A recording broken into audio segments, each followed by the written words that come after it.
नमस्कार, reporter MD में आप सभी का स्वागत है। एससीओ समिट के लिए विदेश मंत्री जयशंकर पाकिस्तान जाएंगे। मालदीव के राष्ट्रपति मुइज़्ज़ू भारत दौरा करेंगे। शंघाई सहयोग संगठन की बैठक के लिए विदेश मंत्री डॉक्टर एस जयशंकर पाकिस्तान दौरे पर जाएंगे। विदेश मंत्रालय के प्रवक्ता रणधीर जायसवाल ने बताया कि डॉक्टर जयशंकर पाकिस्तान दौरे पर एससीओ समिट में शामिल होंगे। उन्होंने कहा कि मालदीव के राष्ट्रपति मुइज़्ज़ू पदभार ग्रहण करने के बाद पहली बार 3 दिवसीय दौरे पर भारत आएंगे। विदेश मंत्रालय ने बताया कि शंघाई सहयोग संगठन के सम्मेलन में भाग लेने के लिए भारत से विदेश मंत्री पाकिस्तान दौरे पर जाएंगे। विदेश मंत्रालय के प्रवक्ता रणधीर जायसवाल ने कहा कि विदेश मंत्री जयशंकर के पाकिस्तान दौरे पर एक प्रतिनिधिमंडल साथ जाएगा। बता दें कि इस्लामाबाद में एससीओ समिट आगामी 15 से 16 अक्टूबर को प्रस्तावित है। शंघाई सहयोग संगठन की इस बैठक में भारत और पाकिस्तान के अलावा कजाकिस्तान, चीन, किर्गिस्तान, रूस, ताजिकिस्तान, उज्बेकिस्तान के शीर्ष नेता भी शरीक होंगे। मालदीव के राष्ट्रपति पहले द्विपक्षीय यात्रा करेंगे। इसके अलावा मालदीव के राष्ट्रपति मुइज़्ज़ू का भारत दौरा भी प्रस्तावित है।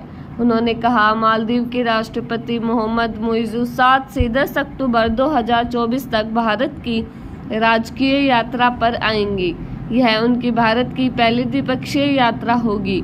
इससे पहले जून 2024 में भी मुइज़्ज़ू प्रधानमंत्री नरेंद्र मोदी और मंत्रिपरिषद के शपथ ग्रहण समारोह में शामिल होने के लिए भारत आए थे। मुइज़्ज़ू बेंगलुरु और मुंबई भी जाएंगे। इन शहरों में उनके व्यापारिक कार्यक्रम होंगे। पश्चिम एशिया में फंसे लोगों के पास सुरक्षित जगहों पर जाने का विकल्प। पश्चिम एशिया के संकट पर विदेश मंत्रालय ने कहा, भारत ने कुछ दिन पहले एक बयान जारी कर गहरी चिंता व्यक्त की थी। प्रवक्ता रणधीर जायसवाल ने कहा, हमने कहा कि हिंसा और स्थिति हमारे लिए गहरी चिंता का विषय है। हमने सभी संबंधित पक्षों से संयम बरतने और नागरिकों की सुरक्षा पर जोर दिया था। उन्होंने कहा, हमारी राय में यह महत्वपूर्ण है कि हिंसक संघर्ष व्यापक क्षेत्रीय आयाम न ले। अभी तक इजराइल, ईरान और अन्य देशों से उड़ानें संचालित की जा रही हैं, इसलिए लोगों के पास विकल्प है कि वे सुरक्षित जगहों पर जा सकते हैं। लेबनान, ईरान और इजराइल में कितने भारतीय हैं? उन्होंने बताया कि संकट में फंसे परिवारों ने बताया सरकार और हमारे दूतावासों से संपर्क किया है, लेकिन फिलहाल सरकार कोई निकासी प्रक्रिया नहीं चला रही है। लेबनान में हमारे करीब 3000 लोग हैं, जिनमें से ज़्यादातर बैरूत में हैं। ईरान में हमारे करीब 10,000 लोग हैं, जिनमें से करीब 5000 छात्र हैं। इजराइल में हमारे करीब 30,000 लोग हैं, जिनमें से ज़्यादातर देखभाल करने वाले और कर्मचारी हैं। जाकिर नाइक का पाकिस्तान में स्वागत निंदनीय, लेकिन ये बात हैरानी की नहीं है।